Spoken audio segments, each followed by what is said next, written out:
Tem coisas que não deveriam incomodar tanto assim. Barulhos simples, coisas do dia a dia, detalhes que a gente ignora.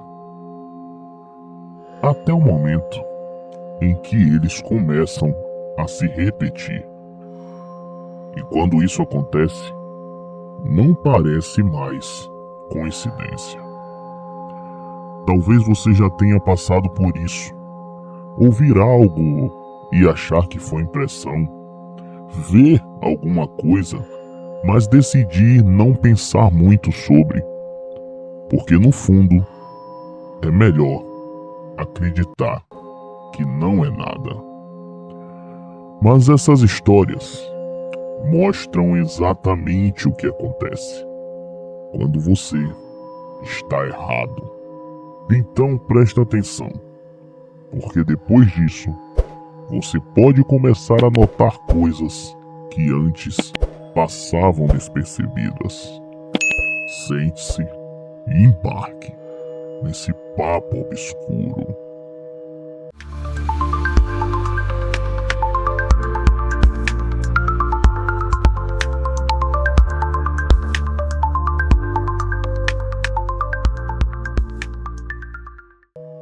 O vizinho silencioso.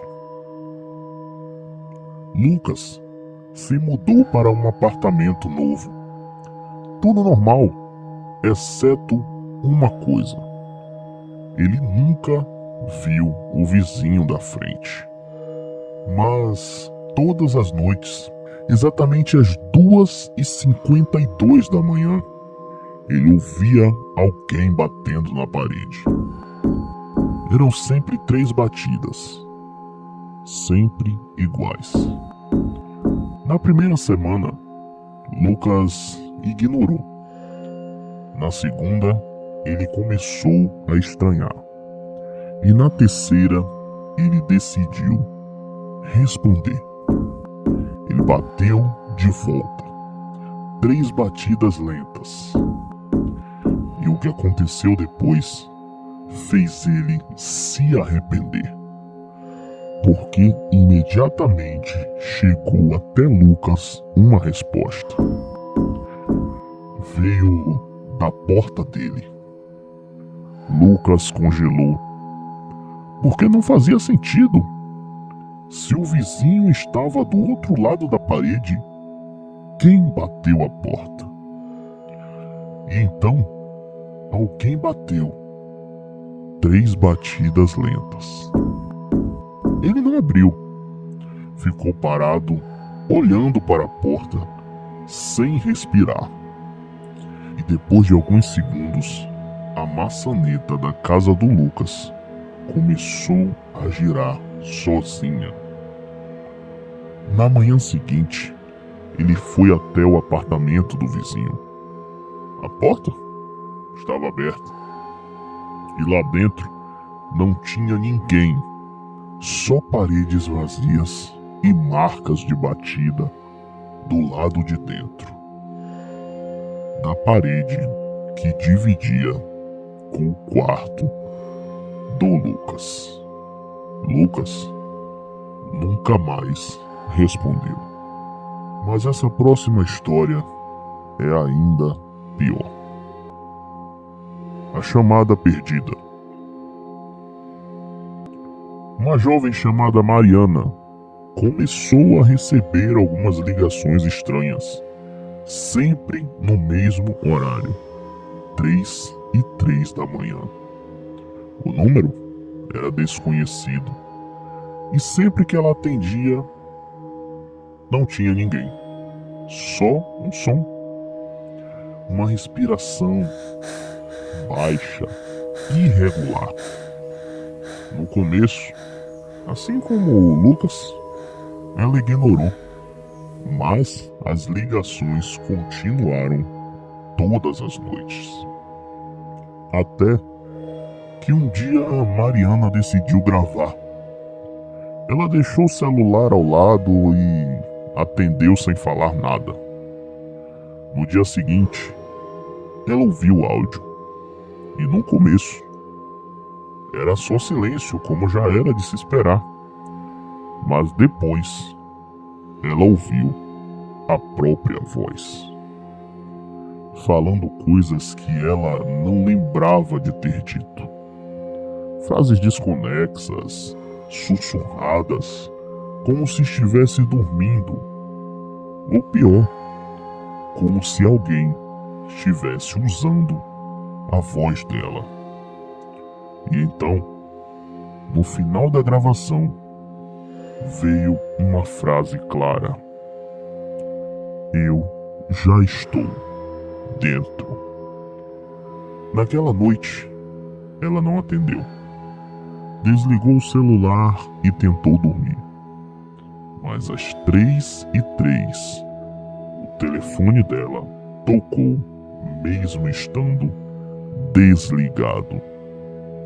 E dessa vez, o som não vinha do celular, vinha do quarto. E a próxima história é a única que eu não recomendo que você ignore. O espelho.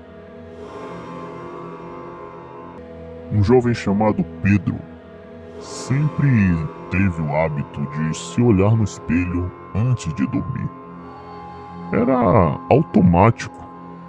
Uma olhadinha e pronto. Até a noite em que algo mudou.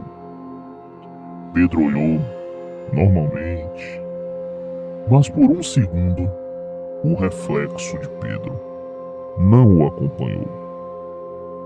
Foi rápido, quase imperceptível. Ele piscou e voltou ao normal. Achou que era cansaço, mas na noite seguinte aconteceu de novo. Dessa vez, o reflexo demorou mais, como se estivesse atrasado. E então, na terceira noite, o reflexo sorriu para Pedro. Mas Pedro, não. Ele ficou parado, sem conseguir se mexer. E o reflexo começou a levantar a mão. Sozinho. Naquela noite, Pedro cobriu o espelho e nunca mais olhou. Mas isso não resolveu, porque dias depois ele começou a ver o mesmo reflexo dele em lugares onde não haviam espelhos. Em telas desligadas, vidros, até na TV apagada. E em todas as vezes, o reflexo estava sorrindo. Essas histórias têm algo em comum. Elas começam com coisas simples, um barulho, uma ligação, um reflexo, mas terminam quando alguém decide ignorar o que deveria ter percebido. Agora me diz, se isso acontecesse com você, você perceberia a tempo? Se quiser ficar por dentro dessa e de outras histórias, creepypastas e o lado obscuro das coisas, se inscreva aqui no canal Papo Obscuro. Pode enviar também sua sugestão de vídeo aí nos comentários, que nós iremos produzir. Bons sonhos.